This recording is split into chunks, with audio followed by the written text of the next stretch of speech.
Bonjour à toutes et à tous, donc j'espère que vous allez bien. Moi en tout cas ça va super. Donc on se retrouve aujourd'hui pour une vidéo un peu différente de ce que je vous ai proposé précédemment. Donc là on va pas parler uniquement du sport, on va parler de motivation en général. Et donc je vais vous donner 5 éléments, 5 tips que j'ai appliqués justement pour rester toujours motivé quoi qu'il arrive. Donc alors c'est pas applicable uniquement au sport. Par exemple, si vous êtes musicien, si vous êtes en études, vous voulez avoir votre master, votre licence ou peu importe pour ce que c'est, vous n'hésitez pas à appliquer ces 5 éléments. Donc voilà, ça peut être applicable tout le temps. Donc on commence avec le premier élément, donc c'est de se fixer des objectifs. Donc pas un seul objectif, donc un objectif à long terme. Non, c'est de se fixer 3 objectifs donc qui vont être liés à un objectif commun. Donc c'est un objectif à court terme, à moyen terme et à long terme. Donc voilà, ces 3 objectifs qui vont se référer bien sûr à un objectif final. Donc alors l'objectif à court terme, donc c'est un objectif qui doit être fixé et abordé à partir de 2 ou 3 mois. L'objectif à moyen terme, on est sur 6-8 mois. Et l'objectif long terme, donc l'objectif final, se trouve aux alentours des 12 mois, donc 1 an et demi. Voilà, si vous faites une étude sur 2 ans, voilà, ça va se durer. Donc l'objectif va se faire sur 2 ans. Donc, par exemple, pour exemple, on peut le faire sur du sport. Donc, vous voulez commencer les tractions, commencer le street workout, et donc réussir à faire 10 tractions, par exemple, vous n'arrivez à en faire aucune. Donc, le premier objectif, donc sur 2 ou 3 mois, ça va être, donc l'objectif à court terme, ça va être de réaliser la première étape pour réussir à faire des tractions. Le deuxième objectif, donc l'objectif à moyen terme, donc au bout de 6 ou 8 mois, ça va être de réussir à faire une traction. Et l'objectif final, donc l'objectif à long terme, au bout d'1 an, vous voulez réussir à faire 10 tractions, c'était votre objectif de début. Donc voilà, vous segmentez votre objectif final, donc court terme, moyen terme, long terme.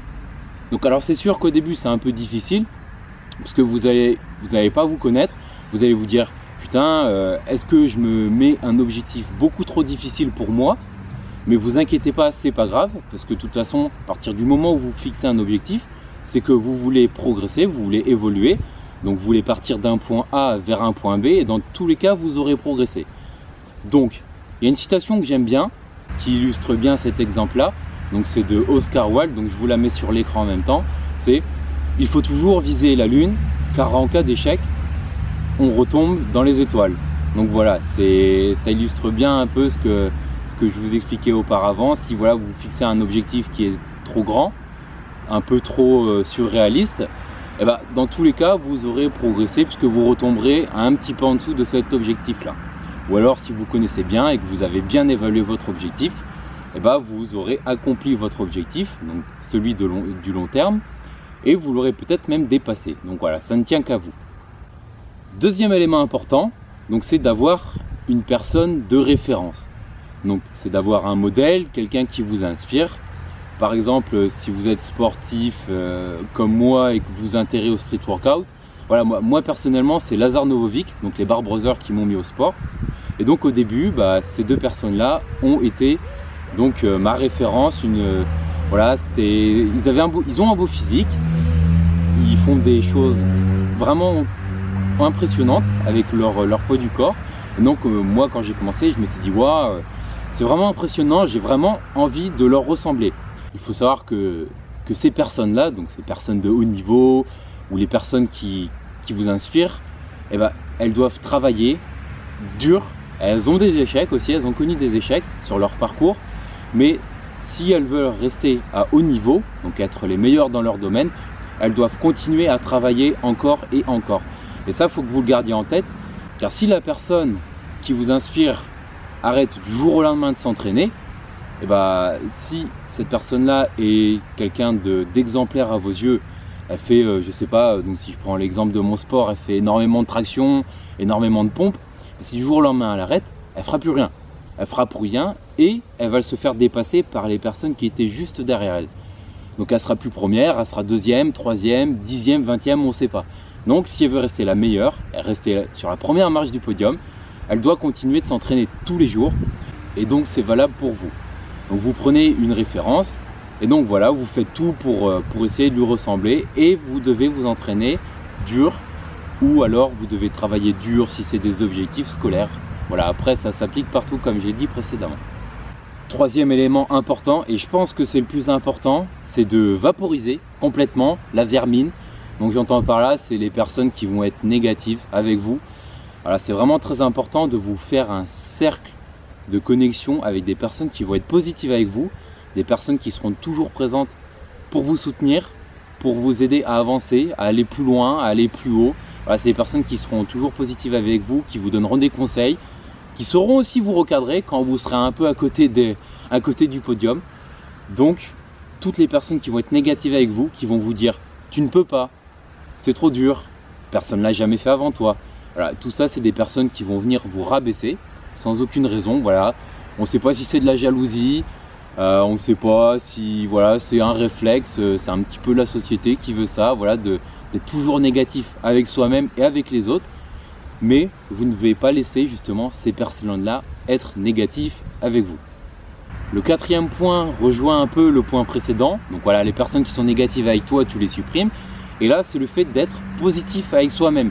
C'est très important. Donc voilà, les gens sont négatifs envers toi, envers ton égard. Bon, tu t'en fiches, hein, mais c'est pas pour autant que tu dois être négatif avec toi-même. Donc il faut que tu restes positif avec toi-même. Dans chaque situation inconfortable, voilà, où tu vas être mis en difficulté, essaye de trouver un point positif. Par exemple, tu vas être en échec sur un de tes objectifs, donc le moyen ou le long terme, mais justement, tu vas utiliser cet échec pour pouvoir te construire. Donc tu vas devoir trouver un point positif dans cet échec-là, pour pouvoir après, par la suite, ne plus reproduire cet échec, et pour pouvoir justement en ressortir grandi, et justement tirer une conclusion plutôt positive, qui te permettra par la suite, par exemple, de mieux construire ton entraînement. De plus, il faut aussi que tu relativises un peu toujours, que tu te compares un peu aux gens qui sont à côté de toi, des gens qui sont en situation de précarité, de misère, problèmes familiaux, problèmes financiers, voilà, etc. Peu importe le problème que c'est. Et tu te compares un peu par rapport à eux et tu dois te dire, putain merde, j'ai quand même beaucoup de choses. Voilà, je bénéficie de beaucoup de choses, je peux m'entraîner, j'ai pas de problème de santé. J'espère que c'est le cas pour toi aussi, que tu n'as pas de problème de santé. Que je peux m'entraîner tout le temps. Voilà, j'ai du matériel à ma disposition, voilà, j'ai vraiment pas de contraintes, j'ai du temps, j'arrive à bien m'organiser. Donc, il faut toujours que tu relativises et que tu te dises, vraiment, j'ai de la chance dans la situation dans laquelle je me trouve.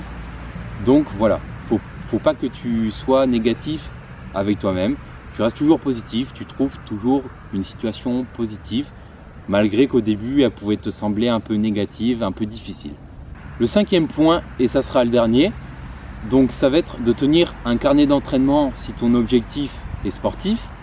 Mais si ton objectif est autre que sportif, par exemple scolaire, dans la musique, intellectuelle, peu importe, ça va être de tenir quand même un peu un journal de bord, un journal intime, sur un bloc-notes, enfin tu appelles ça comme tu veux. Au final, l'objectif est le même. Il va falloir noter toutes les bonnes actions, enfin bonnes entre guillemets, toutes les actions que tu auras menées pour réussir ton objectif.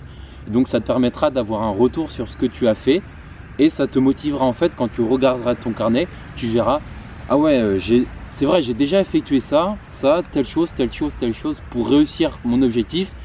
Ah, j'ai vraiment parcouru un grand chemin et là je vais continuer, je suis parti pour réussir mon objectif, donc que ce soit le court, le moyen ou le long terme, hein.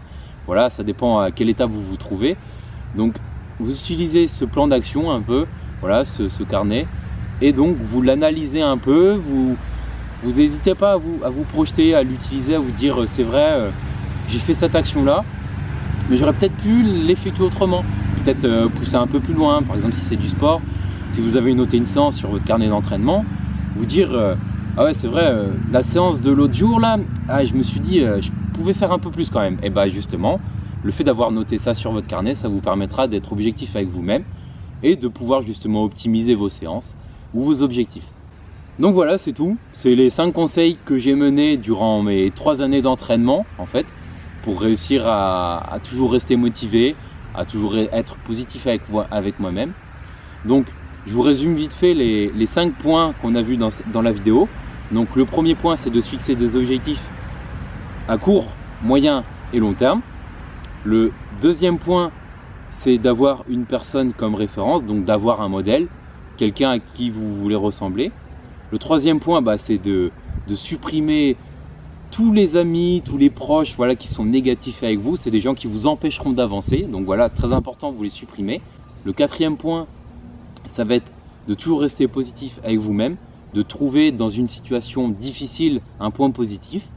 Et donc le cinquième point qu'on a vu là juste à l'instant, c'est justement de tenir un carnet, un bloc-notes, un journal intime si vous voulez, pour écrire, pour noter vos actions que vous avez menées pour réussir vos objectifs.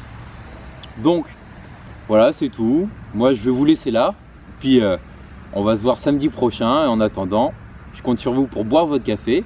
Et si vous avez des questions, un petit commentaire en bas. Et puis t'oublies pas, tu mets un petit pouce bleu si t'as aimé.